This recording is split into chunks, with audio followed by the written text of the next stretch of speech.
At minus 40 degrees Celsius, the man kept digging snow endlessly in the wilderness, and he had been doing this for half a year, just to make the SOS distress signal more visible. The wreckage of the crashed plane was his only shelter, and without any source of fire, his food consisted only of pieces of raw fish. Every day, he relied on the alarm of his watch to endure the endless days and nights of the Arctic. He had already lost 2 toes to frostbite, but he never gave up. Suddenly, he discovered that his fish storage box had been destroyed, and there were huge footprints on the ground. He ran back to the cabin and locked the door, fearing that a polar bear would break in, but he couldn't hide forever. He climbed the hill with the transmitter for the 100th time, hoping that someone would receive his signal, but no one appeared, only a polar bear not far away. Just as he was about to evacuate, the transmitter suddenly lit up green. The man roared with excitement, and a rescue helicopter appeared in the sky, but just as he waved his hands in excitement, disaster struck. The helicopter lost control and crashed violently.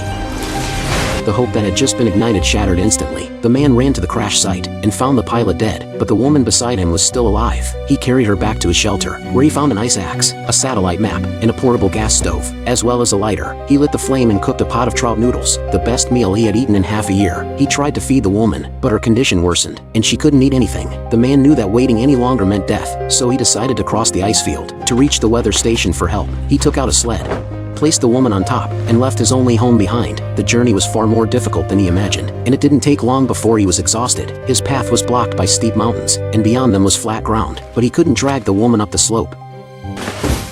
Leaving her alone meant certain death, so the man made a decision. He crossed out the shortcut on the map, and dragged the woman along a route 3 times longer. At night, they rested in an ice cave, and encountered the polar bear again. The man lit a flare and roared, finally driving the bear away. But misfortune never comes alone. A snowstorm arrived. He used the sled as a shield against the wind, and climbed into the sleeping bag with the woman. When the storm ended, the man discovered the water had frozen solid, and his hands were severely frostbitten, but he kept moving forward despite the pain. The woman could no longer even drink water. Her wound began to ooze, and she started coughing up blood. The man realized in despair that he could no longer carry her, so he decided to abandon her and flee alone. But after taking only a few steps, he stepped into thin air and fell into a hole, his foot trapped between the rocks. He struggled desperately, finally freeing himself, and limped back toward the woman. At that moment, the woman unexpectedly woke up, and spoke softly. The man completely broke down, burst into tears, and blamed himself for abandoning her. He crudely treated his own wounds with snow, then continued dragging the sled forward. When he collapsed from exhaustion, the roar of a helicopter was heard in the distance.